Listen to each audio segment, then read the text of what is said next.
Oh my God, stop.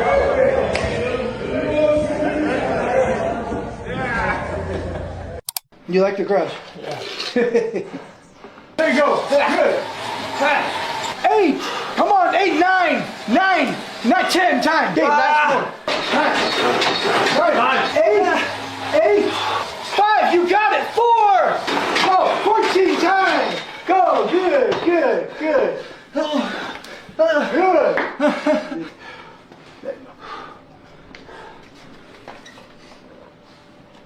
I'll tell you what I can't fucking wait for is Khamzat versus Strickland. Let's fucking go. That's really happening? Holy in New Jersey. Yeah. In New Jersey, Damn. Joey. Yeah. Damn. That's a motherfucking fight. That's a Super Bowl right there, dude. Dude, the press conferences. Bro.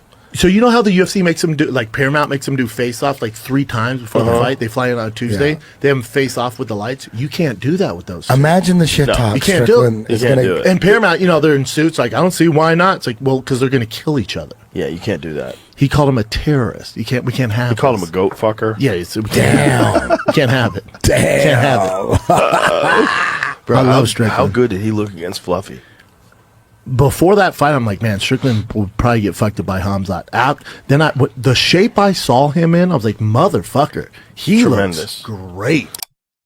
Well, in terms of words, yeah, I'm not too worried about that. Khamzat's in, but his physical presence, yeah, and that too, short temper like that, and that too could explode in that sense. Yeah, and that too is like Chimaev might like you know Sean's going to say some crazy wild stuff.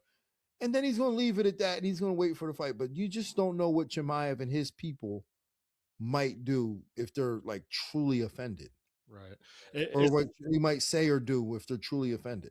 Yeah, is that the right approach for Sean though? Right? Like, do you want to try to get Khamzat emotional and angry and maybe fight a little different, or is giving this guy any slice of extra motivation like a terrifying thought and maybe not a good idea?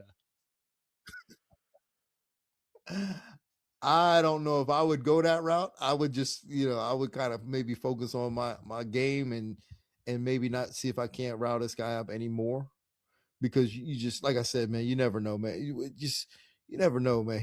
You can't trust what he's. The heat is building up as Khamzat Chimaev continues to test his limits in training for his fight with Sean Strickland. And it's clear that the fight between these two warriors has got everyone in the MMA world on the edge of their seats, as experts are divided in their opinions. Some believe in the overwhelming power of Khamzat, while others are confident in Strickland's resilience and ability to apply pressure. But one thing is for sure, when these two warriors face off, it's not going to be a fight, it's going to be a war.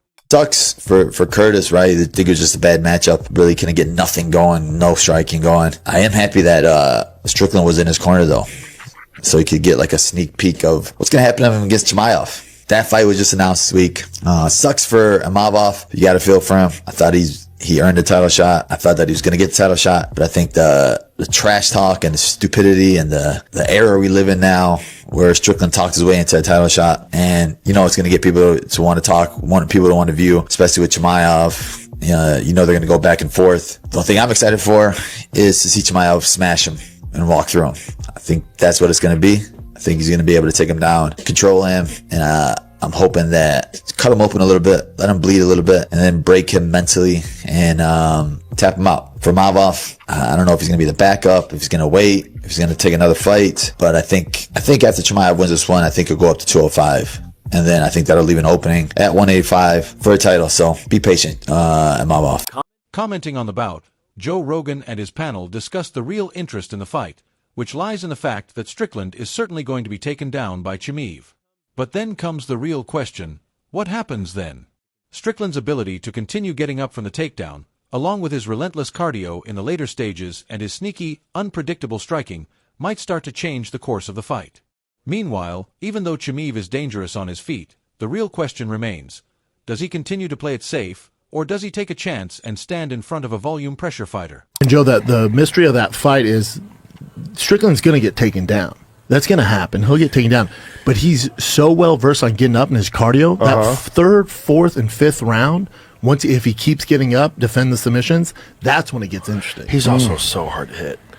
He's so hard to hit. He does so many sneaky things on the feet that people don't And he see just coming. keeps coming. Yep. Keeps coming. Yeah, no Keeps way coming. Khamzat's going to fucking stand with him. He's going to try to take him down. No Keeps way. keeping you. Yeah. Khamzat can strike too, though. Did you see the video of He's no Khamzat punk. striking with But, Khalil? no, Yeah, he's no totally. punk. But you think that's the best strategy for No. Khamzat? No No. way. No, the best Because strategy is Strickland could fucking drag him to the ground. He's got great striking. Why would you take a chance? The only thing that would make sense is if he wanted to make up for the last fight where a lot of people thought it was boring when he won against Strickland. Because he didn't look for a finish. Dude, So if he he- just dude, comes out and tries Dude, to if he blast tries to Strickland stand out. with Strickland, dude, he's fucked. But here's why you can try to stand with Strickland, because he's not a knockout artist. Like, he's a volume puncher, like a Nate Diaz. It's a lot of volume. So even if you do stand with him and you get pieced up, he's not really. Adding to the conversation, Dan Thomas highlighted why this matchup is generating so much buzz despite mixed expectations about how the fight might actually play out. While some fans are more excited for other potential bouts, this one stands out because it came out of nowhere and carries real intrigue. Especially with Strickland coming off a strong performance, he looks like one of the few middleweights who could realistically challenge Chimaev. This makes it less about guaranteed fireworks and more about the unpredictability and high-stakes tension surrounding it. Creative fight, because some people may say that they don't have high expectations for the fight, but the build will be incredible. Yeah, in terms of what the fight might actually look like, it's not the best for me of what it actually might look like.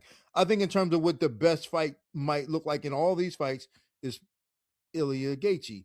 But this fight, there's so much involved in it. One, why it interests me the most is because I didn't expect it to happen so soon. It was like you didn't hear from Chimaev. Everybody's talking about he weighs like 400 pounds. Like you don't know where he's at. And the next thing you know, they're like, yo, Chimaev's fighting Sean Strickland, in a couple months. You're like, what? Like, so it just, to me, it kind of came out of nowhere. And so like, that's one, I didn't expect it. Two, Sean looked so good in his last fight that I believe that he's capable of beating Chimaev. And he might be the only middleweight on the planet right now that's capable of beating Chimaev. Continuing his breakdown, Dan Thomas emphasized what makes this fight truly compelling. It's not just about skill, but real belief and real tension. He pointed out that while other contenders might struggle to match up, Strickland's sharp form in his last outing makes him a legitimate threat to Chimaev if he can carry that momentum forward. And beyond that, what adds another layer of intrigue is their shared history, having trained together before and seemingly carrying genuine dislike for each other. This makes it feel less like manufactured hype and more like a personal clash waiting to explode.